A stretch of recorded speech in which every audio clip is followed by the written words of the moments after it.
वाहेगुरु जी का खालसा और वाहेगुरु जी की फतेह।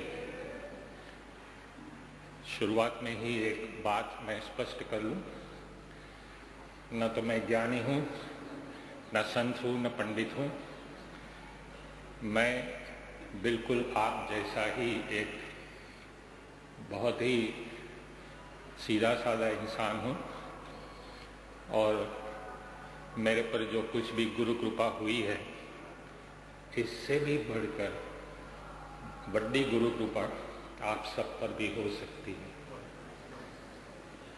इसलिए मैं आपसे अर्ज करूं कि मेरी ये जो आप बीती की दास्तान है, जिसको मैं कहानी नहीं कहता, क्योंकि कहानी तो काफ़ी इमेजिनरी भी होती है और ये तो बिल्कुल आप बीती है, सच्ची दास्तान है, जिसके बारे में करीबन 2 साल से अखबारों में, टीवी में बहुत जिक्र होता रहा है, लेकिन मैं खुद इसकी पब्लिसिटी से, लोगों को बताने से दूर रहता था, क्योंकि मैंने भी इंतज़ार करना था कि कैंसर कहीं वापस तो नहीं आ जाएगा। और गुरु जब कैंसर जैसी बीमारी वापस ले लेते हैं, वो फिर से लौट कर नहीं आती। इसका एहसास मुझे हुआ, क्योंकि मेडिकल साइंस में तो लिखा है कि cancer never leaves you, it can return after 6 months, या तो 1 साल के बाद भी वापस आ सकता है, जिसे रिलैप्स कहते हैं मेडिकल लैंग्वेज में। अभी रेमिशन का स्टेज भी पूरा हो गया है, अभी तो 3 साल हो चुके हैं। और जो डॉक्टर मुझे ये कहते थे कि मैं 15 दिन में ख़त्म होने वाला हूँ, वही डॉक्टर ने मुझे लिखकर सर्टिफिकेट दिया है, जो आपको मैं पढ़कर सुनाऊंगा। बहुत सारी तस्वीरें भी हैं, जिन्होंने डॉक्टर ने कहा है लिखकर अपने ही लेटर पैड पर, अपने ही हस्ताक्षर में, कि जब से वासु भारद्वाज जी हरमंदिर साहब में अखंड पाठ और अरदास करके वापस आए हैं, तब से उनके शरीर में हमने कहीं भी कैंसर पाया नहीं है।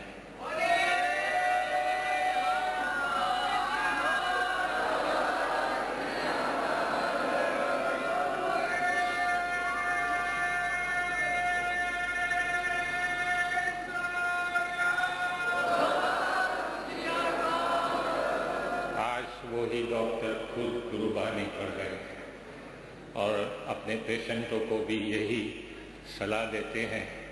मैं तो एक सामान्य डॉक्टर हूँ, श्री गुरु ग्रंथ साहिब जी सबसे बड़े डॉक्टर हैं। मैं तो दवाई लिख के आपको कहूँगा कि ये दवाई लो, लेकिन फिर भी ठीक ना हो तो किसी हरमंदिर साहब जा करके या किसी गुरुद्वारा में जा करके बड़े प्यार से, बड़े आदर नाल अगर तुसी अखंड पाठ करोगे, अरदास करोगे, तो गुरु आपका कैंसर ठीक कर सकता है।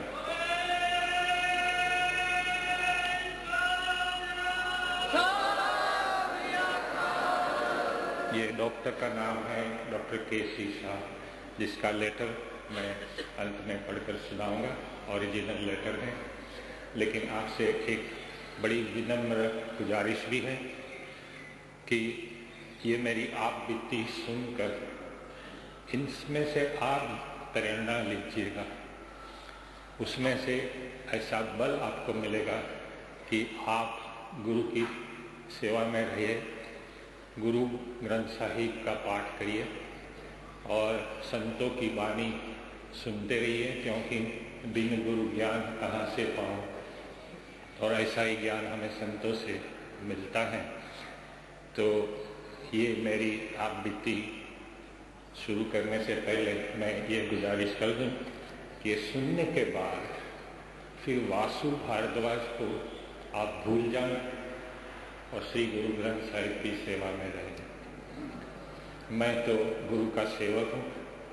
गुरुवाणी के बारे में, गुरु के बारे में जो कुछ भी मैंने जाना, समझा, पहचाना, अनुभव किया, वो केवल पंचरत्न ज्ञानी संत श्री मस्कीन जी के प्रवचन सुनकर, उनकी किताबें पढ़कर, उनकी वीडियो ऑडियो कैसेट्स सुनकर मैंने ये समझा कि अरदास कैसे होती है, गुरु परमेश्वर क्या है, वो प्रकाश क्यों है, वो ज्योत क्यों चली थी, कैसे मेरे शरीर में समाई, जिसकी अभी तो तस्वीर भी है, नेगेटिव्स हैं, पॉजिटिव्स हैं। हम होले होले मस्कीन जी के आशीर्वाद से, उनके गाइडेंस से हम जरूर इनको भी रिलीज करेंगे। ये सुनने के बाद आप गुरुवाणी के जो लफ्ज हैं, जिसमें कहा गया है कि संत शरण जन परे सोजन उदरनहार, संत की निंदा नानका बहुल बहुल अवतार। कहीं मेरी गलती हो जाए उच्चारण में तो मुझे माफ़ कर दो, क्योंकि मैं पंजाबी इतना चंगा बोल नहीं सकता हूँ, समझ लेता हूँ, लेकिन होले होले मैं चंगा पंजाबी बोलन सीखन जाऊँगा, अभी सीख भी रहा हूँ। अगर मेरी आप बीती एक ही लाइन में मैं बयां करूँ तो भी मुझे श्री गुरु ग्रंथ साहिब जी का ही सहारा लेना पड़े, क्योंकि गुरुवाणी में लिखा है, मेरा वैर गुरु गोविंदा, हर हर नाम औखद मुख देह, काटे जम की फंदा। यानी मेरा वैद यानी कि डॉक्टर खुद गुरु गोविंद है। वो मुख से उपचार के लिए मुझे हरि का नाम रूपी दवाई देता है, जो कैंसर के डॉक्टर नहीं दे सके मुझे, और ये जन की फंदा को काटता है, तंदुरुस्ती देता है। मैं ये जानकर आपको ताज्जुब होगा कि मैं साइंटिस्ट रहा हूँ, साइंस की दुनिया से मेरा वास्ता रहा है। मैंने मंगल ग्रह और चांद के बारे में किताबें लिखी हैं, यूनिवर्सिटी ने पब्लिश की हैं। तो जैसे कि हमेशा होता है, साइंटिस्ट ईश्वर को ही इनकार करते हैं, तो मैं पक्का नास्तिक था। मैंने कभी मंदिर में जा कर के घंट नहीं बजाया। हालांकि मेरी शादी जरूर गुरु ग्रंथ साहिब के पास हुई, क्योंकि मेरी धर्म पत्नी है अर्धांगिनी, वो सिंधी है, वो गुरु नानक को बहुत मानते हैं। और अभी मेरी पत्नी गवर्नमेंट मेडिकल कॉलेज में प्रोफेसर हैं, एनाटॉमी पढ़ाती है, और मुझे भी कुछ पढ़ाती रहती है गुरु के बारे में। और ये मैं नास्तिक रहा तो होता क्या है कि अंत समय नारायण सिमरे, जब मौत बहुत करीब होती है, मेडिकल साइंस ने जवाब दे दिया था कि आप करीबन 15-20 दिन के मेहमान हो, और आपकी कीमोथेरापी भी अभी उसका कोई नतीजा ठीक नहीं हुआ है, और यहाँ हमें जो कैंसर का ट्यूमर हुआ था आज उसका निशान है। मेडिकल डॉक्टर्स जो थे, जो मेरे पर ट्रीट कर रहे थे, जिसमें कई सीनियर मोस्ट डॉक्टर्स भी हैं, उन्होंने मुझे कहा था कि आपके जो मेडिकल बायोप्सी के रिपोर्ट्स हैं, बोन मेरो एनालिसिस के रिपोर्ट्स हैं, और MRI है खोपड़ी का, जिसको मैग्नेटिक रेजोनेंस इमेजिंग कहते हैं, वो सारे रिपोर्ट्स एक ही आवाज़ में कहते हैं कि आप ख़त्म हो ही जाओगे। और ये ट्यूमर ब्रेन में जा रहा है, वो जैसे ही ब्रेन में जाएगा तो या तो आप उसी वक्त ख़त्म होगे, या तो ये सारा शरीर पैरालाइज हो जाएगा। मेरी एक साली है, मेरी वाइफ से छोटी है, मेरी तो बेटी जैसी है, बहुत छोटी है, लेकिन वो गुरु को बहुत प्यार करती है। जब से छोटी बच्ची थी कीर्तन भी करती है, गाती है। उन्होंने कहा, जीजा जी आप साइंस से इतने जुड़े हैं कि आपने ईश्वर को कभी याद नहीं किया, आपने कभी गुरु के पास जा कर के वहाँ मत्था नहीं टेका। अभी चंद लम्हे बाकी हैं, तो आप मेरी बात मानो, मैं आपके पास बैठकर मैं मूल मंत्र सिखाती हूँ आपको, और मूल मंत्र सिखाने के बाद कुछ श्लोक भी सिखाएं जो मुझे अच्छे भी लगे। तीर्थ नावर जाओ, तीर्थ नाम है, तीर्थ शब्द विचार अंतर्ज्ञान है। बड़ी अच्छी आवाज़ में गाती है, तो याद भी मुझे भी रह जाता था। मुझे भी ये लगा कि जैसे अन समय पर नारायण सिमरे तो डूबते को भी वैसे तिनके का सहारा होता है। मैंने एक मन बना लिया कि पहले कुछ मैं होमवर्क कर लूँ, बाद में हम जाएंगे अखंड पाठ और अरदास करने। सूरत में एक सरदार केसर सिंह करके एक सरदार है। हालांकि एक सरदार के तो मुझे हमेशा दर्शन होते हैं, क्योंकि मेरी साली की शादी एक सरदार से ही हुई है और उन्होंने मुझे गाइड किया था। तो आपको याद रखा कि अप्रैल 99 में खालसा के 300 साल हुए थे। मैं पत्रकार भी हूँ और दुनिया भर में सारे लोग इसके बारे में बता रहे थे कि खालसा क्या है, तो मुझे ये विचार आया कि मैं भी खालसा के बारे में लिखूं, लेकिन कुछ जानता नहीं था, क्योंकि गुजराती भाषा में, गुजरात में खालसा का मतलब होता है खलास करना, खत्म करना, यानी बहुत गलत मैसेज जा रहा था। तो मैं सरदार केसर सिंह करके जो सरदार हैं, जो वहाँ गुरुद्वारा के प्रधान भी हैं, और उन्होंने मुझे गाइड किया। मैंने 6.5 आर्टिकल लिखे, वो अखबार में पब्लिश हुए। ये तो एक सामान्य सी घटना थी, लेकिन गुरु ने कुछ और ही सोचा था कि बहुत ही पहले मुझे सरदार केसर सिंह जैसे एक बुजुर्ग मिल जाए, क्योंकि जब गुरु या ईश्वर आपके जीवन में आता है, खुद पैरों से चलकर तो नहीं आता है, वो किसी को आपके पास भेजता है या आपको किसी के पास भेज देता है। तो वही रोल सरदार केसर सिंह ने अदा किया। और बाद में जब मुझे पैरों में बहुत दर्द होने लगा, तब कैंसर बहुत आगे बढ़ गया था। लेकिन आपको मालूम है कैंसर बड़े छुपके आता है, और जब आगे बढ़ जाता है तभी पता चलता है कि कैंसर है। लेकिन मेरा केस बिल्कुल अजीब सा था, क्योंकि ये कैंसर, ये राइट ईयर है, ये दाहिना जो कान है, वो कान में जो नर्व्स होते हैं सुनने के लिए, और उसमें कोकलिया नाम का एक बोनी स्ट्रक्चर यानी हड्डी का बना हुआ एक स्ट्रक्चर होता है, जिससे हम आवाज़ अपनी ब्रेन में सुन सकते हैं, रजिस्टर कर सकते हैं। वो कैंसर की वजह से डिस्ट्रॉय हो गया था। तो अखंड पाठ के पहले के रिपोर्ट, मैंने तो कोई दावा नहीं करना है, अखंड पाठ के पहले के रिपोर्ट ये कहते हैं कि मैं कैंसर में ख़त्म हो जाऊंगा। अखंड पाठ के सारे रिपोर्ट्स जो मेरे पास यहाँ मौजूद है, वो कहते हैं कहीं कैंसर नहीं है। शुरुआत कुछ इस तरह से होती है कि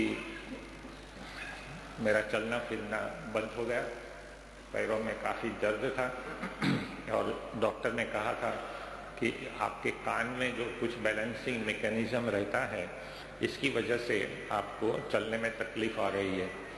अभी भी पता नहीं था, डायग्नोसिस नहीं हुआ था कैंसर का। तो मैंने तो कान की ट्रीटमेंट करवानी शुरू कर दी, और मैं तो डॉक्टरों के नाम भी दे सकता हूँ। बम्बई में डॉक्टर ABR देसाई बहुत बड़े ENT सर्जन भी हैं, सूरत में भी 3 ऑडियोग्राम निकालने वाले अच्छे डॉक्टर हैं। तो जितने लोगों ने ऑडियोग्राम निकाले अखंड पाठ से पहले, तो उन्होंने कहा कि भाई ये कान में तो डेसिबल लॉस बिल्कुल ज़ीरो है, तो आप कभी भी नहीं सुन पाओगे, क्योंकि जो नर्व्स हैं वो बिल्कुल डिस्ट्रॉय हो गए हैं। हालांकि ये मेडिकल फैक्ट भी है कि जब नर्व डिस्ट्रॉय हो जाते हैं तो वो रिवाइव नहीं होते। तो मैंने तो स्वीकार कर लिया कि भाई मैं इसी तरह जिंदगी जीऊँगा। बाद में जब हम चलते चलते गिर जाते थे तभी डॉक्टर को ये डाउट हुआ कि कहीं हड्डी में भी कोई प्रॉब्लम है। तो अगस्त 2001 में डॉक्टरों ने कहा कि भाई आपके बोन मेरो एनालिसिस हम करेंगे, फिर बाद में MRI भी करेंगे। जैसे ही MRI और CT स्कैन प्रोसेस आगे बढ़ा और वहाँ सूरत में डॉक्टर पेठे करके एक न्यूरोसर्जन है, वो भी साथ में आए और उन्होंने जब बॉडी को एक ट्यूब में डालते हैं वो एकदम स्क्रीन पर देखकर घबरा गए। मुझे कान में आकर कहने लगे कि देखो वासु जी, आप पढ़े लिखे हो, तुसी जान लो आपको कैंसर है हड्डी का और 85% तक वो आगे बढ़ गया है और आपके प्रोग्नोसिस यानी आपका फ्यूचर अभी अच्छा नहीं है। जब सारे तब डॉक्टरों ने जवाब दे दिया तब मैंने सरदार केसर सिंह और मेरी साली कुंती की बात थोड़ी सीरियसली ली। मैंने कहा मैं तैयार हूँ और भले मैं नास्तिक रहा लेकिन मैंने मन बना लिया कि मैं जाऊँगा और बड़े विश्वास से जाऊँगा और ध्यान नाल सुनूंगा, क्योंकि यही तो एक आखिरी उपाय है। क्योंकि जब मौत नज़दीक आती है तभी गुरु या ईश्वर आपको याद आते हैं, आपकी गलतियां याद आती है कि हमने गुरु से रूहानी रिश्ता कभी रखा नहीं। तो बाद में डॉक्टर के कहने पर हमने ये स्वीकार किया कि जब हम अखंड पाठ करके वापस आएंगे हरमंदिर साहब से तब हम स्टेम सेल ट्रांसप्लांट करेंगे। गुजरात गवर्नमेंट के हेल्थ मिनिस्टर भी इसमें दिलचस्पी ले रहे थे, क्योंकि मैं भी बहुत वहाँ लोग मुझे पत्रकार के रूप में भी पहचानते, सारे लोग, मिनिस्टर्स भी, और हमने तैयारी कर ली। केसर सिंह साहब ने हमारे डॉक्टर केसी साहब से बात भी कर ली कि करीबन 22 लाख का खर्चा है और आपका स्टेम सेल ट्रांसप्लांट का जो खर्चा होगा वो हम उठाएंगे, हम सेवा करेंगे। मैंने कहा पापा जी आप क्यों ऐसा करोगे, मैंने ये अच्छा नहीं लगता है। वो घर पर तो 7 लाख रुपए लेकर भी आ गए थे, वो मैंने वापस लौटा दिए। मैंने कहा पैसे का सवाल नहीं है, तुसी कोई ऐसा रास्ता दिखाओ कि मेरा कैंसर ठीक हो जाए, या तो अगर ऊपर जाना ही है तो मैं जल्दी से चला जाऊं, क्योंकि घर वालों को भी बहुत परेशानी होती है, मुझे भी बहुत पेन होता है, मैं तो जिंदगी हार चुका था। तो सरदार केसर सिंह ने कहा कि देखो आप बड़े प्यार से मुझे पापा जी कहकर इतना सम्मान देते हो, तो मैं तो आपको आदेश दूंगा कि आपको हरमंदिर साहब जाना चाहिए। तो मैंने उनकी बात मान ली और उन्होंने शाम को ही आकर के हमारे हाथ में टिकट रख दिया, एयर कंडीशन फर्स्ट क्लास का आने जाने का। तो मैं, मेरी साली, मेरी वाइफ, मेरी बेटी, मेरे साले तक भी बेटी, हमने तैयारी कर ली। मुझे स्ट्रेचर में उठा करके गोल्डन मेल में बिठाया गया, हालांकि मैं चल नहीं पाता था। तो वो सूरत में रात को 1:15 बजे आती है। वो केसर सिंह साहब कुछ छोड़ने आए, वहाँ पर बहुत रो रहे थे।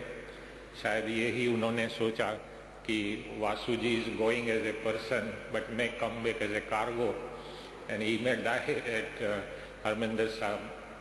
यहाँ वो दिन याद है, सामने ही श्री अर्जुन देव निवास में 16 नंबर के कमरे में प्रेसिडेंट बाडूंगर साहब ने मुझे एकोमोडेशन दिया था। और यहाँ के लाइजन ऑफिसर है सरदार बेदी साहब, शायद यहीं कहीं बैठे भी होंगे। उन्होंने बहुत ही मुझे हेल्प करी और उन्होंने कहा कि इमरजेंसी बेसिस पर हम आपका अखंड पाठ रखवा रहे हैं। वैसे तो 9 महीने की कट ऑफ लाइन चल रही है। मैंने कहा कि जरा जल्दी करो, क्योंकि कल वक्त कम था, आज तो जिंदगी भी कम है, तो आप जल्दी से अखंड पाठ नहीं करोगे तो हम तो वैसे ही गुरु के प्यारे हो जाएंगे। लेकिन मैं हंसता रहता था ताकि मेरे परिवार वाले रोए नहीं। अभी जो घटना बनी वहाँ पर, जिसके बारे में मैंने बहुत इंतज़ार किया, खुद कॉन्फिडेंस बना रहा था कि ये लोगों को बताई जाए कि नहीं, अभी ये तय किया कि हम बताएंगे, क्योंकि एक बार मस्किन जी ने भी अपने प्रवचन में और मुझे भी कहा था कि वासु जी आपकी जो आप बीती हैं वो तो सत्य कहानी है, सच है, और अगर ये जितने एविडेंस है आपके पास, मेडिकल रिपोर्ट्स अपनी आवाज़ में बोल रहे हैं, फोटोग्राफ्स हैं, नेगेटिव्स हैं, तो आप क्यों इसको छुपाए बैठे हो। केसर सिंह साहब ने भी यही कहा कि दूसरों को प्रेरणा मिले, इसलिए आपको ये सारी चीज़ें बतानी चाहिए। मेरे दिमाग में यही आया कि मैं बताऊं, लेकिन कोई टेढ़े दिमाग वाले भी तो होते हैं, शायद कुछ गुरु के बारे में ऐसी बात कर ले तो मेरे गुरु की तौहीन हो जाएगी। और वो जो तस्वीर है जो लाइट चली थी, अगर वो वैसे ही मैं पिक्चर पोस्ट कार्ड की तरह डिस्ट्रीब्यूट कर दूं तो उसका कमर्शियल यूज़ भी होता है। अखबार वो में इश्तिहार, कोई मोमबत्ती बनाने वाली फैक्ट्री है तो उसके मालिक ही एडवर्टीजमेंट में वो मोमबत्ती वाली तस्वीर छाप देंगे और कहेंगे हमसे गुरु की दिव्य ज्योत वाली मोमबत्ती खरीद लो। तो मेरा गुरु बिकाऊ नहीं है, मैं ऐसा नहीं होने दूंगा। इसलिए हमने ये सारी बातें आज भी अपने पास ही रखी थी, लेकिन हम इसको रिलीज कर रहे हैं अभी। तो जो हुआ था मैं एग्जैक्टली उसका वर्णन कर रहा हूँ। वो दिन था 5 मई 2002 और श्री अर्जुन ने निवास से मुझे उठा करके, मैं थोड़ा चलता भी था, फिर रुक जाता था, फिर से स्ट्रेचर में लेटना पड़ता था। मेरी बेटी ने स्ट्रेचर नीचे रखा और वो वहाँ पाँव भी धोने होते हैं। मेरे लिए थोड़ी नई बात थी, क्योंकि मैं रहत मर्यादा से इतना वाकिफ नहीं था, तो थोड़ी अनजाने में गलती भी हो जाती थी। तो ये विधि करके हम यहाँ से गुजरे थे। वो दिन आज भी हमें याद है। और सर पर बाल नहीं थे, बॉडी बिल्कुल पतला सा हो गया था, हड्डियाँ दिखाई देती थी, हड्डियों में कहीं कैल्शियम तो था नहीं। अगर कोई प्यार से भी मेरे गले मिल पड़े या हाथ दबा दे तो भी मेरी हड्डियां टूट सकती हैं, ऐसा डॉक्टरों ने कहा था। ये जो अकाल तख्त है, इसके पास जो 2 निशान साहिब हैं, और वो इसके बाद जो कैबिन्स आती हैं कुछ छोटी छोटी, वहाँ पर सरदार विक्रम सिंह की याद में एक लकड़े की फर्नीचर वाली एक कैबिन है, बड़ी अलग सी भी लगती है। वहाँ पर मेरा अखंड पाठ इमरजेंसी बेसिस पर रखा गया। मैंने 2100 जो भेंटा होता है वो मैंने दिए और 8:30 बजे ये पाठ शुरू हुआ। अब मैं जो बताने जा रहा हूँ, पहले कभी इतनी डिटेल्स में नहीं बताया था। उसी बड़े आदर नाल और ध्यान नाल सुनना और गुरु को स्मरण में रखना, वासु भारद्वाज को नहीं, क्योंकि ये करिश्मा गुरु ही कर सकते हैं। वहाँ पर पाठी बैठे थे और स्ट्रेचर पर मैं लेटे लेटे सुन रहा था। डॉक्टरों ने कहा था कि तुसी कभी भी चौकड़ी मारकर बैठना नहीं। इसलिए नहीं बैठना कि आपकी हड्डी में कहीं कैल्शियम नहीं है, कैंसर की वजह से। तो जैसे सूखी डाली थोड़ा प्रेशर देने पर भी टूट जाती है, तो आपके जो स्पाइनल कॉर्ड है वो भी टूट जाएगा। क्यों? इसलिए कि यूँ समझ लो कि आपका शरीर का वजन 70 kg है, 70। तो यहाँ से ऊपर का जो शरीर है तो करीबन 35 kg का जो वजन है वो स्पाइनल कॉर्ड पर ही जाएगा। तो वो स्पाइनल कॉर्ड भी हड्डी का बना हुआ है, तो वो अगर टूट गया तो आपको पैरालिसिस हो जाएगा। न आप जिंदा हैं, न मुर्दा हैं, न घर में रख सकते हैं, न स्मशान ले जा सकते हैं, न अस्पताल में रख सकते हैं। ऐसी हालत हो जाएगी, जिसको मेडिकल लैंग्वेज में वेजिटेटिव कंडीशन कहते हैं। तो मैंने पहले तो यही डिसाइड किया था कि मैं सोते सोते सुनूंगा। 8:30 बजे पाठ जैसे ही आगे बढ़ता गया। यहाँ मेरी धर्म पत्नी बैठी हैं, यहाँ मेरी बेटी बैठी हैं, उसके बगल में मेरी साली की बेटी पूजा, वो भी बैठी थी। बड़े ध्यान नाल सुन रहे थे सब। मैंने SGPC से गुजारिश की थी कि मुझे 2 परमिशन दी जाए। एक तो ये कि मैं ये पूरा अखंड पाठ 48 घंटे का टेप रिकॉर्ड करूँ, ताकि मैं घर पर जाके उसे बार बार सुनूं, क्योंकि मैनू पंजाबी चंगा समझ में नहीं आती जल्दी से, लेकिन उसमें जो उर्दू और हिंदी के अल्फाज हैं, इससे हम कुछ मतलब निकालते थे। फिर जैसे ही पाठ और आगे बढ़ा तो मुझे अजीब से कुछ वाइब्रेशंस फील होने लगे। ये बिल्कुल पर्सनल एक्सपीरियंस है। जब गुरु आपके जीवन पर अपना प्रभाव डालते हैं, हर एक के एक्सपीरियंस बिल्कुल अलग अलग से होते हैं। आपको भी हो सकते हैं ऐसे एक्सपीरियंस। मेरे एक्सपीरियंस से आपके एक्सपीरियंस बहुत अलग होंगे, वही तरीका नहीं होगा। गुरु तो लाखों तरीके से आपको मिल सकते हैं। तो 7:30 करीबन 7-7.5 घंटे के बाद वहाँ पर सुखमनी साहिब का पाठ आता है।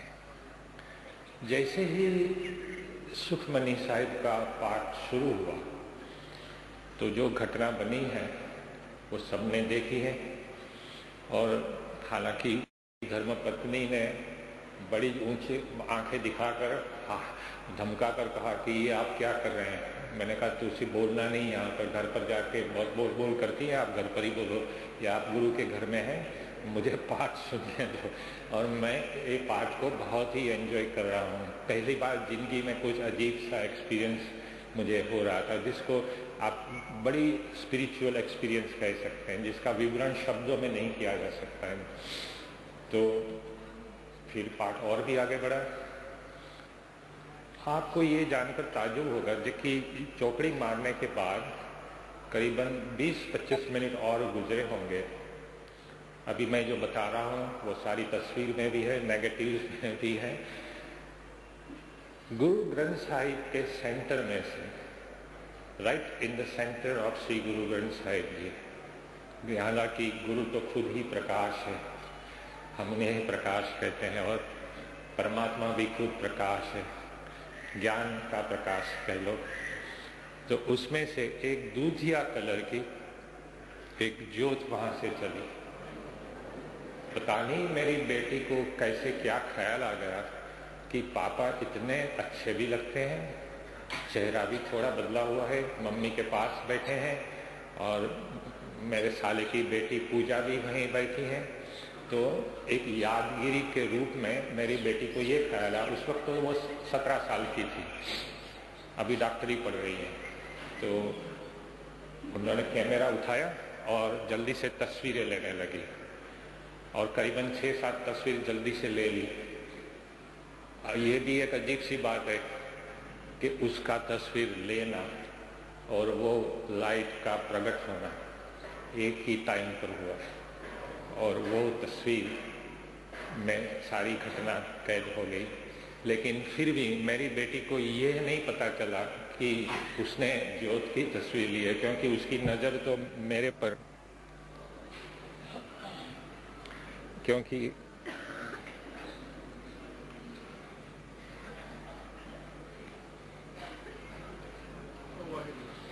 क्योंकि नहीं, आवाज नहीं आ रही।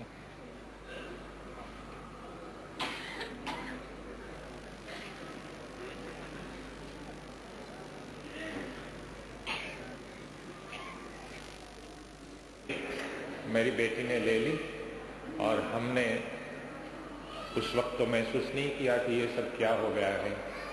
कई लोगों ने ये तस्वीर देखी, वहाँ से जितने बंदे गुजर रहे थे वो अजीब सा दृश्य देखकर वहाँ पर बैठ गए, और रोशनी मैंने अनुभव किया।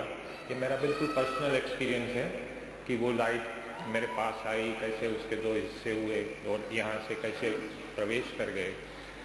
जैसे ही वो शरीर में वो लाइट जला देने वाली लाइट नहीं थी जो मोमबत्ती पर आप देखते हैं, मुझे ऐसा महसूस हुआ कि मैंने रेफ्रिजरेटर में हाथ डालकर कहीं आइसक्रीम या बर्फ निकाला हो। बहुत ही ठंड वो उसका स्पर्श था। जैसे ही वो आगे बढ़ती गई, ये जो कान डॉक्टरों ने कहा था कि जिंदगी में आप कभी भी नहीं सुन पाओगे, ये कान उस वक्त खुल गए।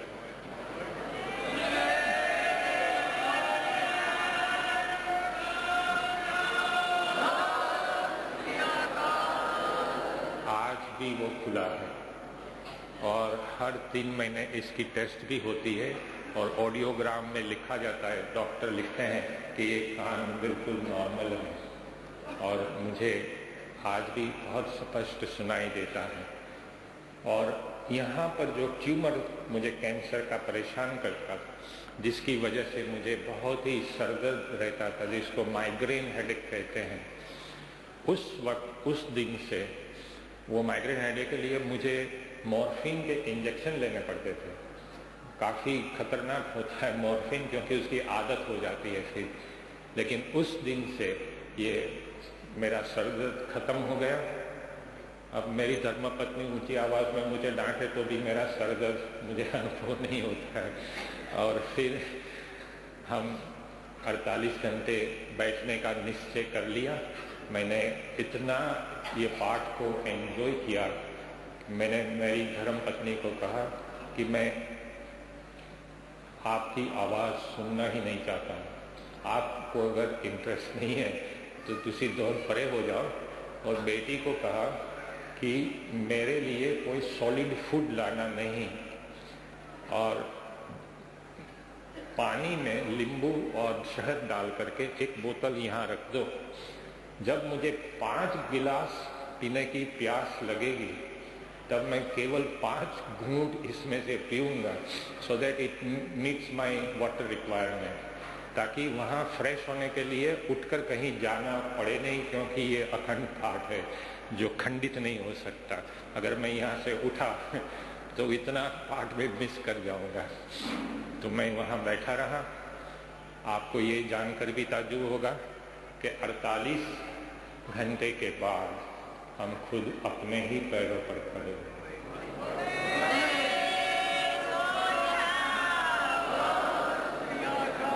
मेरी धर्म पत्नी ने कहा कि ये स्ट्रेचर तैयार है, तुसी लेट जाओ यहाँ पर, हम उठा के ले जाएं।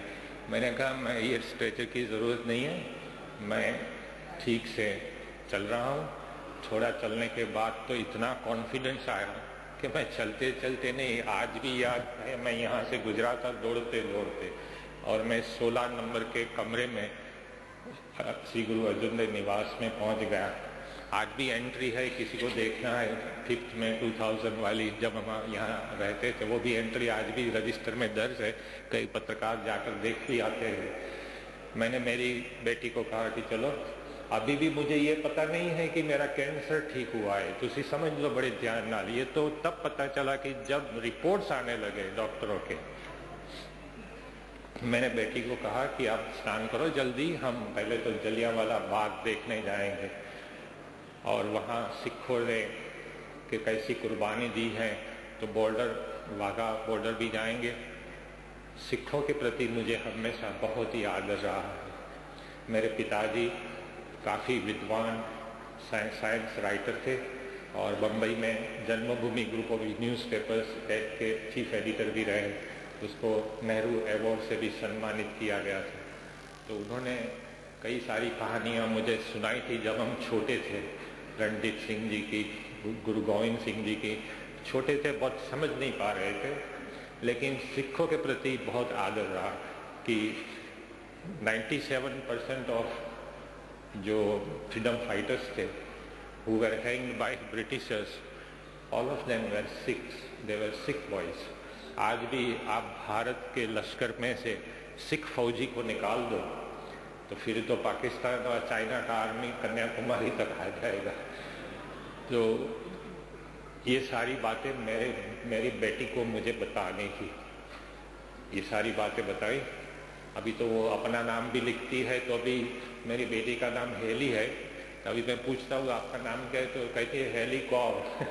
तो मेरी सरनेम भी नहीं लिखती है, हेली कौर ही लिखती है। और आप जैसे पुष्प ड्रेस भी पहनती है, हालांकि उसकी मौसी का भी प्रभाव है, क्योंकि वो तो खुद सिख बन गई है। बाद में हम दिल्ली गए, अभी भी पता नहीं है कि मेरा कैंसर ठीक हुआ है।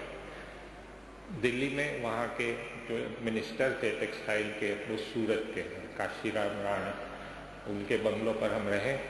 उन्होंने कहा कि आपका स्टेम सेल ट्रांसप्लांट होने जा रहा है, 22-25 दिन आपकी लाइफ के बाकी है, तो आप मेरी गड्डी और ड्राइवर ले जाओ, एयर कंडीशन, गर्मी बहुत है, और अप्रैल मई महीने में तो बहुत धूप होती है। तो हम चले गए वहाँ पर। फिर मैंने बेटी को ताजमहल दिखाया, वापस आए, और वहाँ काशीराम राणा ने कहा कि यहाँ कुछ नमूने आपके भी दे दो लहू के, हड्डी के, हम टेस्ट करवाएंगे और रिपोर्ट आपको सूरत भेज देंगे। हम 25 तारीख को जब सूरत पहुँच चुके थे तो डॉक्टर केसी शाह जो चीफ ऑन्कोलॉजिस्ट हैं मेरी टीम के, डॉक्टरों की टीम के, ऑन्कोलॉजिस्ट मीन्स कैंसर स्पेशलिस्ट जो कैंसर का इलाज करता है, वो मेरे घर पर आ गए। उन्होंने कहा चलो आपकी तैयारी शुरू कर दे अभी हम, क्योंकि आपका स्टेम सेल ट्रांसप्लांट होने जा रहा है। पापा जी ने सारी तैयारी, पापा जी मीन्स केसर सिंह, मैं इनको पापा जी कहता हूँ, तो उन्होंने वो भी साथ आएंगे। अहमदाबाद में डॉक्टर पंकज शाह की क्लिनिक में तैयारी हो गई, कैश पेपर भी बनाए गए, एडमिट करने की भी तैयारी हो गई। उस तैयारी के भाग रूप फिर से नमूने लिए जाते हैं और वो बम्बई की लेबोरेटरी में भेजे गए, सूरत की लेबोरेटरी में भेजे गए, सारे सेकंड थर्ड ओपिनियन लेते हैं, उसके हिसाब से दवाइयाँ तय की जाती है। मशीन में लहू जाता है, दूसरे छोरे से लहू वापस बॉडी में आता है और काफ़ी डेंजरस वो ऑपरेशन होता है जिसको स्टेम सेल ट्रांसप्लांट कहते हैं। इसका एक बुरा नतीजा ये होता है कि आपके शरीर में जो 11,000 वाइट सेल्स रहने चाहिए वो कम होते 150 ही हो जाते हैं। तो अगर आप कोई मेरे पास आकर के खांसी खा ले तो मुझे निमोनिया हो जाएगा, तो मैं कैंसर से नहीं निमोनिया से मरूं। तो मुझे कांच के घर में 6 महीने रहना था। ये सारी तैयारियां हो चुकी, सारे रिपोर्ट वहाँ हर लेबोरेटरी से आने लगे डॉक्टर केसी शाह पर, बिकॉज वो चीफ ऑन्कोलॉजिस्ट हैं। उसमें सभी लेबोरेटरी के रिपोर्ट में डॉक्टर ने लिखा था, डियर डॉक्टर शाह, आप वासु भारद्वाज पर जो स्टेम सेल ट्रांसप्लांट करने जा रहे हैं, लेकिन क्यों स्टेम सेल ट्रांसप्लांट करने जा रहे हैं? हमने इनके लहू के और हड्डी के नमूने पैथोलॉजी लेबोरेटरी में चेक किए हैं, इनको तो कैंसर ही नहीं है।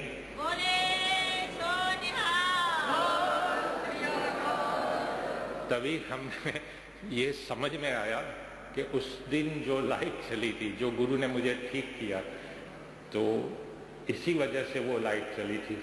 आज भी डॉक्टरों को बहुत ताज्जुब लगता है कि ऐसा केस हमने कहीं देखा नहीं है कि चंद सेकंड में गुरु ने आपको कैंसर से मुक्त कर दिया। बाद में मैंने समझा कि गुरु में कितनी ताकत है और मैं मेरी साली की मदद से मैं गुरु बानी पढ़ने लगा, सुनने लगा। लेकिन जो करिश्मा हुआ था, मैं आपको गुजारिश करूं, आप इसे चमत्कार मत कहिएगा, ये चमत्कार नहीं है, ये गुरु कृपा है। हम तो अपनी लाइफ की भीख मांगने गए थे और गुरु ने हमें ठीक कर दिया। चमत्कार के तो खिलाफ है, पैसे भी सिखिज्म भी करेगी चमत्कार।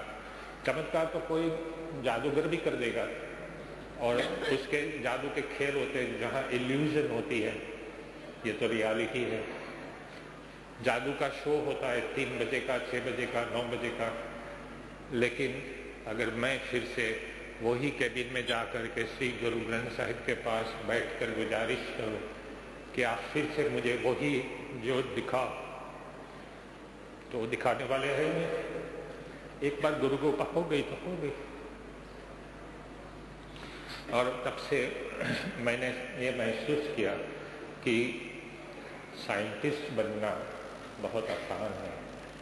ये मैंने मस्किन जी के लफ्ज़ दोहरा रहा हूँ। मस्किन जी कई बार मुझे कहते रहे, मैं उनके प्रवचन में भी ये मैंने सुना है और मैं नोट भी करता जाता हूँ। साइंटिस्ट बनना बहुत आसान है, धर्मज्ञानी बनना, ब्रह्मज्ञानी बनना और गुरुबाणी को समझकर उसके पर आचरण करना बहुत कठिन है। वो आवाज़ भीतर से उठनी चाहिए। मैंने ये समझने की भी कोशिश की कि जिसे मैं ईश्वर अभी मानता हूँ, गुरु मानता हूँ, वो मेरे भीतर में है। मैं बस आँख बंद करूँ, मुझे मेरे गुरु दिखाई देते हैं। जब प्यार करे कोई तो देखे केवल मन से ही आप इसको अनुभव कर पाओगे। और मैंने जो कुछ भी अनुभव किया तो मैंने ये भी समझा कि विश्वास, अगर आपको विश्वास है किंतु परंतु दिमाग में नहीं चल रहा है तो गुरु तो आपको प्यार करता ही है। एक बार मस्किन जी ने भी कहा था, उनके प्रवचन से मैंने सीखा है कि आप तुसी 10,000 बार वाहेगुरु वाहेगुरु वाहेगुरु कह दो तो गुरु नहीं मिलते हैं, लेकिन केवल एक बार बड़े प्यार नाल, बड़े श्रद्धा से, दिल से अकाल पुरख को याद करके अगर आप वाहेगुरु कहते हैं तो आपको गुरु भीतर में ही आप में समाये हुए हैं और आप उसे महसूस करेंगे। तो विश्वास जो है उसके भी दो स्वरूप है, एक है ब्लाइंड फेथ, दूसरा है एनलाइटन फेथ। कई लोग कहते हैं I have blind faith in Gurbani, इसका मतलब तो ये हुआ कि वो गुरुबानी पढ़ना नहीं चाहता बिकॉज ये इज ए ब्लाइंड फेथ। लेकिन वास्तव में फेथ है should not be blind, it should be enlightened. It should enlighten your journey through life and it should give you the light of knowledge, ज्ञान का प्रकाश मिले, क्योंकि ज्ञान ही ईश्वर है। लेकिन बोए पैर बबूल का तो आम कहाँ से खाए, ये मैंने खुद अपने एक्सपीरियंस से जाना। अब तो मेरे घर में ही प्रकाश है, मैं उनकी सेवा में रहता हूँ। अभी साउथ गुजरात की धरती 500 साल के बाद फिर से पावन होने भी जा रही है। 500 साल पहले वहाँ गुरु नानक आए थे। 500 साल के बाद पंच रत्न ज्ञानी संत मस्किन जी दिसंबर में 1, 2, 3, 4 तारीख को सूरत आ रहे हैं और वहाँ पर उनको सुनने के लिए बहुत सारी संगत इंतज़ार में है। मैं गुरु को अपने भीतर हमेशा महसूस करता रहा हूँ और ये समझता हूँ कि गुरुबानी तो पढ़नी चाहिए, लेकिन आपको हर जगह गुरु को नज़र में अपने नज़र से देख सकोगे। अभी भी मस्किन जी ने यही कहा कि मैं जहाँ देखता हूँ बस गुरु ही गुरु नज़र आते हैं। अभी ही उन्होंने फरमाया। मुझे कबीर की एक लाइन बहुत पसंद है जो मैं आपको सुनाता हूँ। बाद में वो मेडिकल रिपोर्ट जो डॉक्टर ने दिया है वो भी मैं सुनाऊंगा। मोह को कहाँ ढूंढे बंदे, मोह को कहाँ ढूंढे बंदे, मैं तो तेरे पास में। ना मैं देवल ना मैं मस्जिद ना काबे कैलाश में, ना तो कौनो क्रिया कर्म में। गुरुबानी कहती है कि नानक ने भी कहा है कि आप रिचुअल्स में डूब नहीं जाना, रिचुअल्स के खिलाफ है। ना कोनो क्रिया कर्म में, ना योग वैराग में। गुरु कहते हैं कि आप वैराग लेकर सन्यासी बनने की जरूरत नहीं है, संसार में रहकर आप अच्छा इंसान बनो, अपनी फर्ज अदा करो। हालांकि गुरु नानक ने खुद वही किया था, दूसरे के पेट भरने के लिए वो खेती करते थे। खोज भारद्वाज जी ਅੱਜ ਦੇ ਯੁੱਗ ਦੇ ਵਿੱਚ ਜਿੱਥੇ ਕਿ ਸਾਇੰਸ ਟੈਕਨੀਕਲ ਜਿਹਨੂੰ ਆਪਾਂ ਕਹਿੰਦੇ ਆ ਬਹੁਤ ਜ਼ਿਆਦਾ ਬਦਲਾਅ ਆਇਆ, ਪਰ ਫਿਰ ਵੀ ਇੰਨਾ ਵੱਡਾ ਤੁਹਾਡੇ ਤੇ ਬਲੇਸਿੰਗਸ ਹੋਈਆਂ, ਕੀ ਫੀਲ कर रहे हो? पहले तो वाहेगुरु जी का खालसा, वाहेगुरु जी की फतेह। मैं ये फील कर रहा हूँ कि ईश्वर तो है कहीं पर, क्योंकि मैं पहले नहीं मानता था और मैं पक्का नास्तिक था। लेकिन कुछ ऐसी शख्सियत मेरी ज़िंदगी से जुड़ गई जो रूबरू ना होकर भी रूबरू रहती हैं, और ऐसी एक शख्सियत हमारे पंथ रत्न ज्ञानी संत मस्किन जी हैं, जिनके प्रवचन हम ईसीटी पंजाबी चैनल पर पेशेंट थे तब भी लेटे लेटे सुना करते थे। और इसकी प्रेरणा मुझे दो शख्सियतें इससे मिली कि एक तो है मेरी खुद की साली जो जिसका नाम कुंती है, और वो छोटी बच्ची थी तब से गुरु को प्यार करती है, कीर्तन भी अच्छा करती है, गाती भी अच्छा है। और मेरी शादी हुई है ये सिंधी परिवार से, तो वो हमेशा सिंधी गुरु नानक को बहुत मानते हैं। तो पहले मुझे एहसास इन्होंने कराया, मस्किन जी के प्रवचन ने। फिर केसर सिंह साहब तो वैसे कई सालों से मेरे परिचय में रहे हैं, हालांकि ये इतने विद्वान, इतने पढ़े लिखे नहीं है, लेकिन उनके पर गुरु कृपा बहुत है। और उन्होंने मुझे, जब खालसा के 300 साल हुए थे अप्रैल 99 में, उस वक्त मुझे ये ख्याल आया कि मैं खालसा के बारे में लिखूं। तो उनसे मैंने बहुत सारी चीज़ें जब पढ़ी, उन्होंने किताबें भेजी, पहली बार मुझे ज़िंदगी में ये एहसास हुआ कि अब तक मैं नास्तिक रहा, इसकी वजह से भटकता भी रहा, कहीं दिशा नहीं मिल रही थी। और एक बार मैंने आइंस्टाइन का एक वाक्य पढ़ लिया, तब मैं अमेरिका में था, नासा की मुलाकात उस वक्त मैं ले रहा था। तो आइंस्टाइन ने भी कहा है, द मोर आई, मैं इनका हिंदी बताऊंगा फिर, the more I resolve the mysteries of universe, the more I am convinced about the existence of God. यानी कि जैसे जैसे मैं इस ब्रह्मांड के रहस्यों को उजागर करता जाता हूँ, मेरा विश्वास ईश्वर में दृढ़ होता जाता है। और उन्होंने ये भी लिखा है कि विज्ञान की सीमाएं तो बहुत सीमित हैं।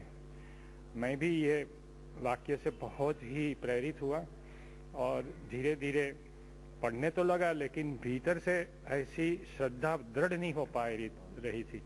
लेकिन बाद में जब कैंसर हुआ, सब दवाइयाँ काम नहीं कर रही थी, तो मस्किन जी के प्रवचन रोज सुबह उठकर, यही मेरी दिनचर्या रहती कि मैं 8 बजे, सोनी टीवी में तो टाइमर होता है, अपने आप टीवी खुल जाता है, तो फिर मैं उसको रिकॉर्ड कर लेता था। क्योंकि मेरी एक समस्या, पंजाबी लैंग्वेज समझ तो लेता हूँ, वो जबान खुलती नहीं है बोलने में। तो मैंने ये एहसास किया कि जबकि दवाइयाँ फेल हो गई, और मस्किन जी की पता नहीं, उनकी वैसे तो सब्सटेंस भी है आवाज़ में, प्रवचन में सब्सटेंस होता है, लेकिन आवाज़ में कुछ ऐसी मैजिक भी है जो अपने को पकड़ के रखती है।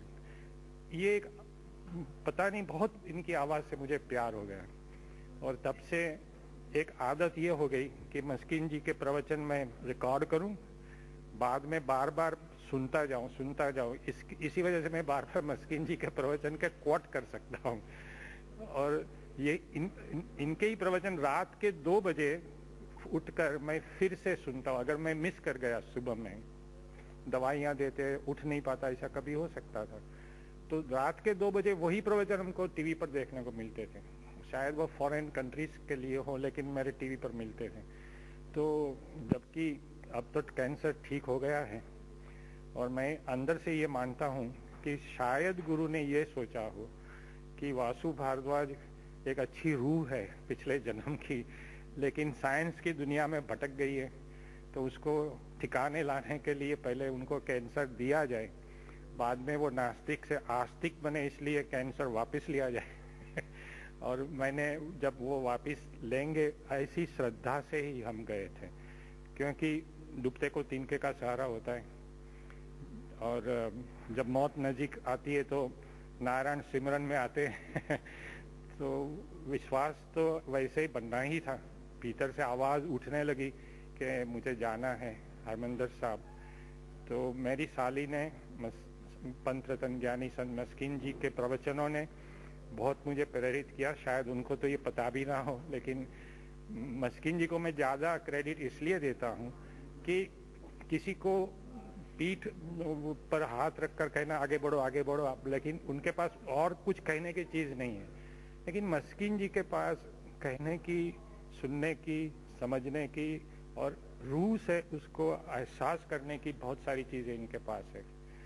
तो इन्होंने जब मुझे प्रेरित किया, हालांकि हम मिले नहीं थे उस वक्त, टीवी से ही एक प्यार का रिश्ता जुड़ जाता था, और प्यार तो अपने आप में ही एक रिश्ता ही होता है, उसको कोई लेबल की ज़रूरत नहीं है। तो मस्किन जी के प्रति मुझे बहुत ही प्यार, आदर और एक प्रकार का जिसको पूज्य भाव कहते हैं, रेवरेंस, फीलिंग ऑफ डिवोशन। मैं यही मानता रहा कि ये पूरे मानव जात की सौभाग्य है कि मस्किन जी जैसे संत हमारे बीच में हैं। और इन्होंने तो 45 साल से यही सेवा की है, तो इनके प्रवचन में बहुत प्यार से ध्यान नाल सुनता हूँ। भारद्वाज जी, एक मिराकल हुआ इसको मिरेकल मत कहिएगा, एक religious blessing we can say, religious blessing जिसको कहेंगे। आज का जो यंगस्टर्स है क्योंकि वो कुछ हट रहे हैं पीछे धर्म से, हाँ जी, उनको क्या आप संदेश देना चाहेंगे अपनी तरफ से? देखो ऐसी बात है, पहले तो मैं पहली बात का खुलासा कर दूं, आप इसको मिरेकल इसलिए नहीं कहो क्योंकि ये वास्तव में ही गुरु कृपा है। गुरु कृपा एक बार हो जाती है तो हो जाती है। अभी सिखिज्म डिस्करेजेस मिरेकल्स एंड मैंने भी इसे मिरेकल नहीं माना कहीं मेरे, इट्स नॉट ए मिरेकल। तो देखो कोई जादूगर भी चमत्कार कर देता है, वो इल्यूजन होती है, वो उसमें सच्चाई तो नहीं होती ना। उसके शोज होते हैं, जादू के खेल होते हैं, 3 बजे का शो होता है, 6 बजे का शो होता है।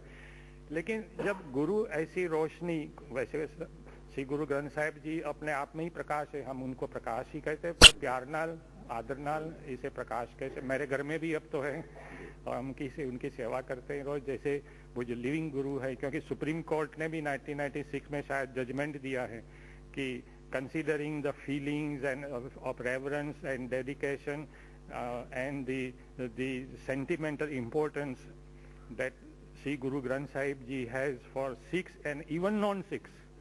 Hereby this Supreme Court of India today solemnly declares that this Sri Guru Granth Sahib Ji will henceforth be considered, worshipped, revered and will always be respected as a living Guru. I am quoting from the judgment from my memory. मैंने इसका study किया है ताकि मैं दूसरों को भी समझा सकूं।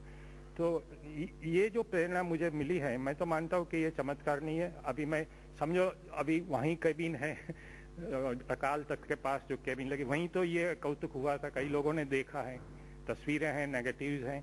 और मैं गुरु के पास अभी फिर से बैठ जाऊँ कि भाई चलो, कई मेरे दोस्तों ने वो रोशनी देखी नहीं है, तुसी जल्दी फिर से दिखाओ। तो this is not A film show.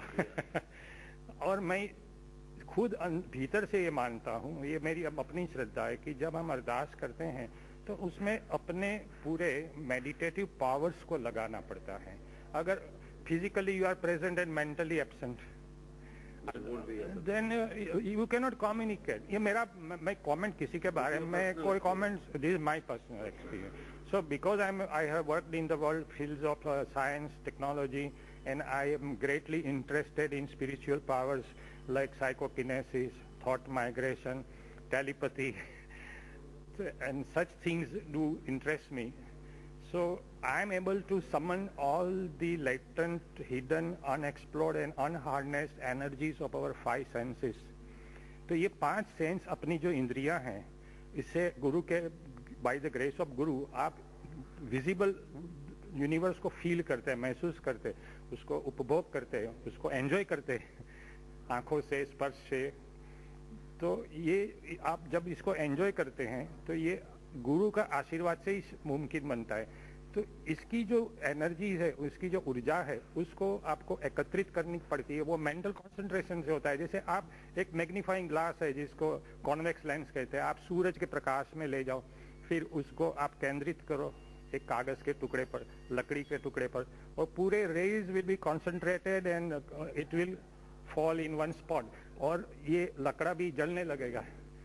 Like that, first of all meditation के लिए दिमाग में से जो नेगेटिव थॉट्स हैं पहले उसको खाली करो। अगर आपका पात्र, आपका दिमाग जो है, see mind is not a vessel to be filled but a fire to be lighted.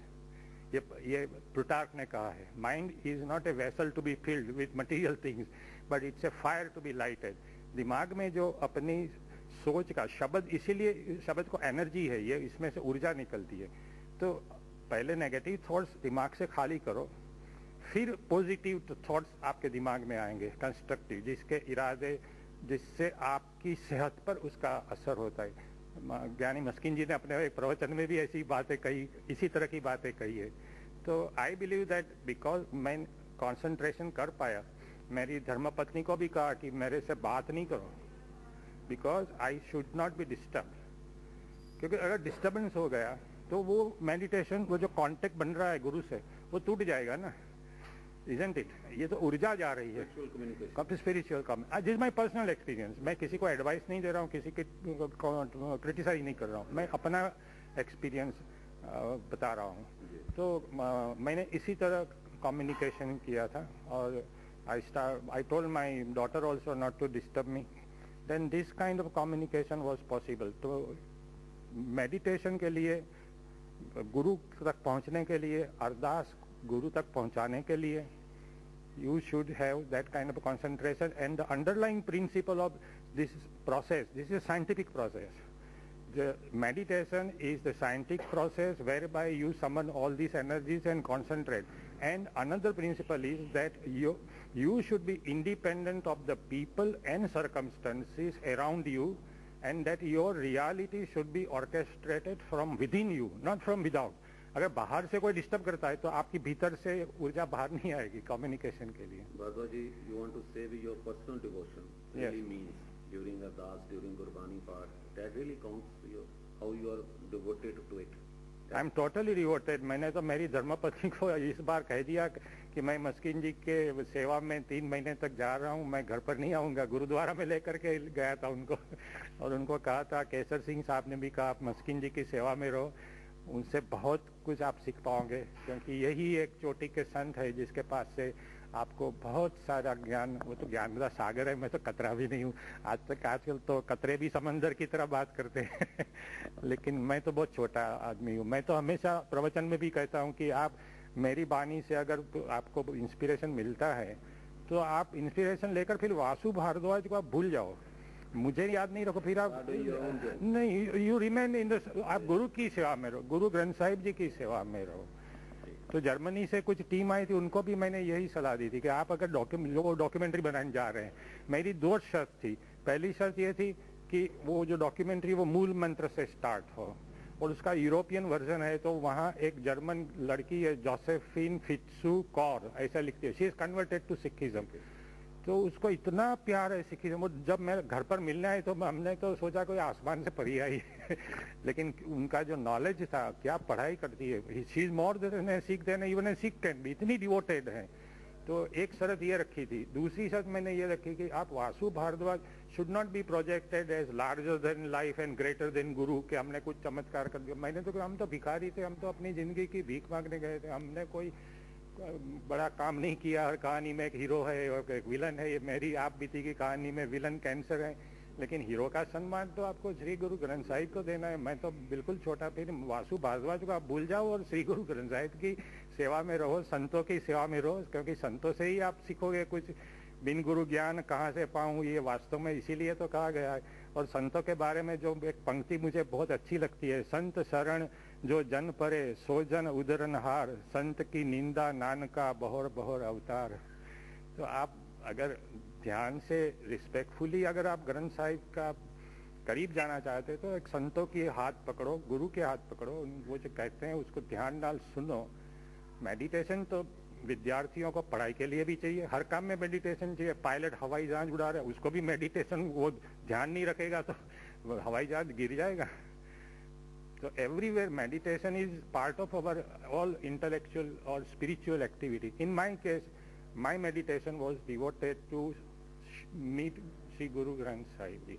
वैसे मैं नास्तिक भले रहा, लेकिन जब मैंने तैयारी कर ली तो हमने मरने की भी तैयारी की थी, क्योंकि गुरु ग्रंथ साहिब में भी एक अच्छी बात लिखी है कि पहले मरण कबूल कर जीवन की छड़ आस, होए सबन की रेणु का तो आओ हमारे पास। यानी कि कहते हैं कि पहले मरना कबूल करो, जीवन की आस छोड़ दो और सबकी चरण धूल बनकर अर्थात अहम यानी होमे को छोड़ दो, तभी आप गुरु तक पहुंच पाओगे ना।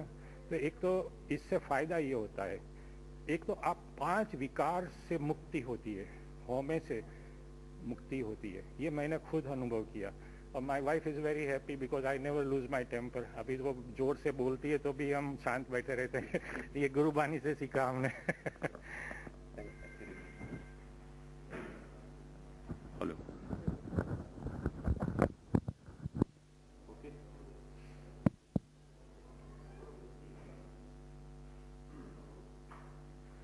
ਮਸਕੀਨ ਸਾਹਿਬ ਭਾਰਦਵਾਜ ਜੀ ਨੇ ਜਿੰਨੀਆਂ ਵੀ ਗੱਲਾਂ ਕੀਤੀਆਂ, ਹਰ ਗੱਲ ਦੇ ਵਿੱਚ ਇੱਕ ਗੱਲ ਨਜ਼ਰ ਆ ਰਹੀ ਹੈ ਵੀ ਇੱਕ ਰਾਹ ਜਿਹੜਾ ਕਿ ਤੁਹਾਡੇ ਵੱਲੋਂ ਜਿਹੜੇ ਪ੍ਰਵਚਨ ਕੀਤੇ ਜਾਂਦੇ ਹਨ, ਗੁਰਬਾਣੀ ਵਿਚਾਰਾਂ ਕੀਤੀਆਂ ਜਾਂਦੀਆਂ ਹਨ, ਉਹਨਾਂ ਚੋਂ ਇੱਕ ਇਹਨਾਂ ਨੂੰ ਰਾਹ ਮਿਲਿਆ। ਤੁਸੀਂ ਇਸ ਬਾਰੇ ਕੀ ਕਹੋ? दरअसल मैं जो विचार रखदा वो गुरबाणी दे ने। इस हिसाब नाल इन्हां नूं गुरबाणी तो ही रस्ता मिलिया, गुरु ग्रंथ साहब तो ही रस्ता मिलिया, और जो इन्हां नूं जीवन दान मिलिया वो इन्हां ने साफ कह दिता है कि मैनूं गुरु ग्रंथ साहब तो ही जो है मिलिया। साडे बोलां तो इन्हां नूं लाभ होया कि गुरु ग्रंथ साहब दे बोलां नाल जुड़ गए और इन्हां नूं जीवन दान प्राप्त होया। मनुख दियां कामनावां दे चों सब तो प्रबल कामना है जीवन दी। फिर जीवन वास्ते सब कुछ चाहिए, वो इन्हां दी इच्छा इस दर ते आके पूरी हुई है और इस तो करीबन करीबन सारा जगत प्रभावित है, क्योंकि वाकई इस दर पे इस तरह के करिश्मे होंदे ही रहंदे ने।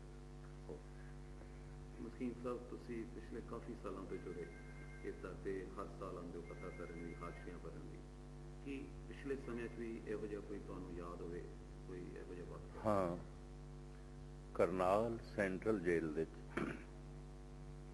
एक उमर कैदी सी सरदार काला सिंह। उन्होंने उत्थे लखवा हो गया अधरंग, तो अधरंग नूं देख के उन्होंने सज़ा सारी बाकी माफ़ कर दी गई। 4 साल तो जेल दे सन, उन्होंने बाहर कढ़ दिता गया। 4 साल दे उन्होंने कुछ मुआवजा जो अंदर मजदूरी करते सन वो पैसे भी उन्होंने जेब विच पा दिते गए और पूछया गया थानू कित्थे पहुँचाइए, क्योंकि अधरंग सी। उसने मंग की थी मैनू फ्लाइंग मेल दे रेल दे बिठा दो, मैं अमृतसर जाना। अमृतसर आके कुली दे राही रक्शे च बैठे ने, 2 रक्शे वालियां ने उन्होंने दुख भंजनी बेर तक पहुँचाया। उत्थे इसने अपने मन विच जपजी साहब का पाठ किया, तिवें जिवें घसीटनियां मारनियां होंदियां ने इस तरह वो जो है दुखभंजनी बेर सरोवर दे जो है डिग पे अपनी तरफों, भावें खुदकशी समझ लो भावें इशना, वो बिल्कुल रूबरू सेहत होके निकले है। उसनों सरदार गुरबचन सिंह जी टोड़ा ने कई दफ़ा कई स्टेजां ते पेश किया। ये काफ़ी पुरानी गल है, क्योंकि मैनू सन याद नहीं। एक करिश्मा अजीबो गरीब होया सी। दूसरा, इस मार्च के महीने जब समागम से उदों ही वासू साहब का भी मैनू फोन आया कि मैं थोड़े नाल गलबात करनी है। तो चूँकि इन्होंने कहा मैं गुजरात तो बोल रहा, मैं किसी गुजरात समागम तो बाद आ रहा, उत्थे बैठ के सारी विचारां जो है कर लवांगे। 4 दिन समागम में मेरी मसरूफियत होंदी है। उत्थे भी एक ऐसा सज्जन आया जिहदियां बैठियां बैठियां अखां दी रोशनी चली गई सी। काफ़ी जगह उसने इलाज कराया।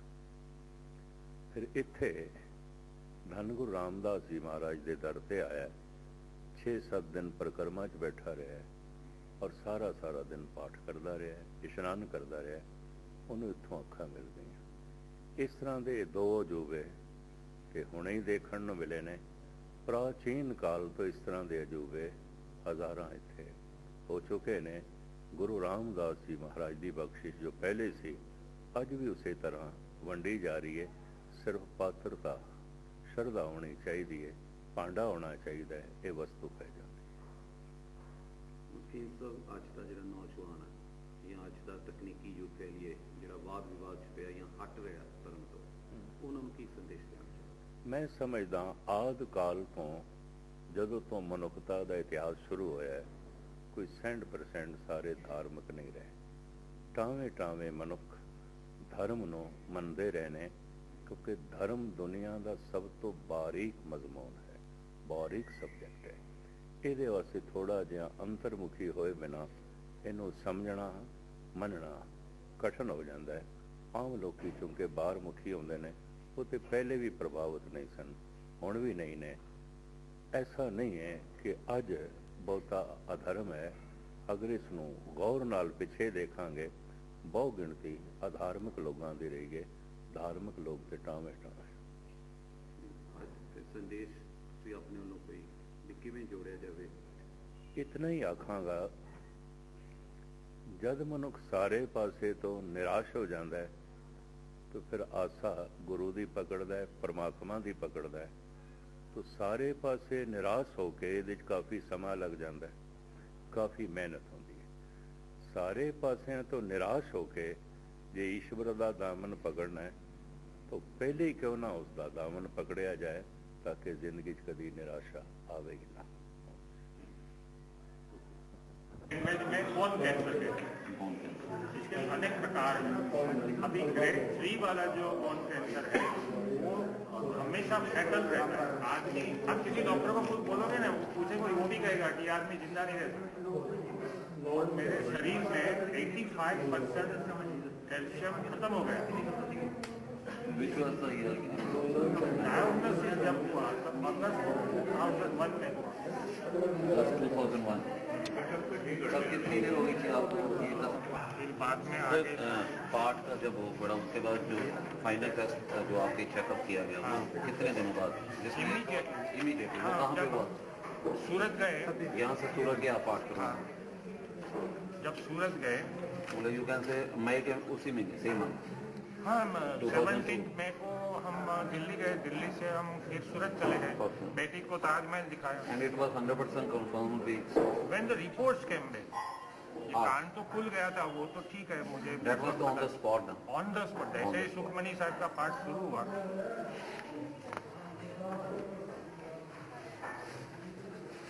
और वो लाइट जैसे चली और उसके 2 हिस्से हुए, उसकी सारी तस्वीरें भी ली। हम थोड़े आदर से उसको रिलीज भी करेंगे। इसमें तो हाथ थोड़ी लेके जाऊंगा। अगर इससे किसी को गुरु के प्रति विश्वास और दृढ़ बनता है तो, क्योंकि मस्किन जी ने भी मुझे यही बताया कि जो सच है। जो आपके साथी थे बाहर नासा में या और थे, उनके लिए ये न्यूज़ कैसे? नहीं, देयर आर मेनी साइन। अभी तो मैं उसके टच में भी नहीं हूँ कुछ, but they must have heard about it. Definitely. What was their reaction? They were very surprised and completely dumb. There is no answer to this. और अभी तो मेरे डॉक्टर ने भी लिख के दे दिया है जो मैंने पढ़कर सुनाया था। उसका लेटर दिल्ली में बेदी फैमिली है तो ये तो इन्होंने स्पॉन्सर किया था। तो इसको देना नीति गुरु का होती भी रही थी। होता क्या है कि पढ़े लिखे लोग कम होते हैं ना, तो उसका रिकॉर्ड नहीं रखते। वो गांव वाले होते हैं, यही बताया टाउन वाले होते हैं। This thing has happened with the scientist and I will make the difference. इसका असर अलग निकलना ना। I have preserved the medical papers. क्यों जी, जैसे हमें रात को फोन आने हुए, जितना उसकी रिस्पांस आई और जितना लोग जानना चाहते हैं ज़्यादा से ज़्यादा, मैंने जो कुछ भी बोला उसकी के लेक्चर में से बहुत चीज़ें सीखी हैं और इसीलिए मैं बोल पाया। इसीलिए मैं बोल पाया हूँ। यहाँ पर ये है जी, ये इनकी जब ये गुरु रामदास जी का गुरुपुरब आ जाता ना, जितना याद होता उतना ये याद होता भी अब कथा शुरू हो जाए। मेरी मतलब हर साल आते थे, अब थोड़ा शरीर बुजुर्ग हो गया, अब नहीं आए। फिर उन्होंने मैंने कहा है जी कि मैं आवांगी, मैंने कथा सुनानी है। मैंने आपको कहा ना कि पहला प्रवचन मैंने पंजाब एग्रीकल्चर वाइस चांसलर ने मुझे इनवाइट किया, हवाई जहाज का टिकट भेजा था, वरना इतना प्यार क्यों है उसको। वो कहते हैं अखबार में आपके बारे में आए। ठीक है, थैंक यू।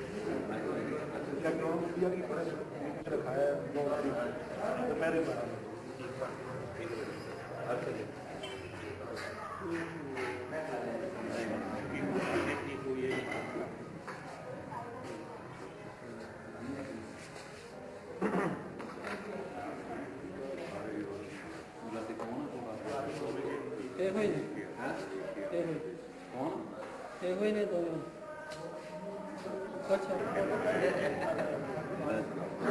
डिटेल बड़ी सही दस आई थी दफा दिन आप मुलाकात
ਫੋਰਮ ਡਾਊਨਲੋਡ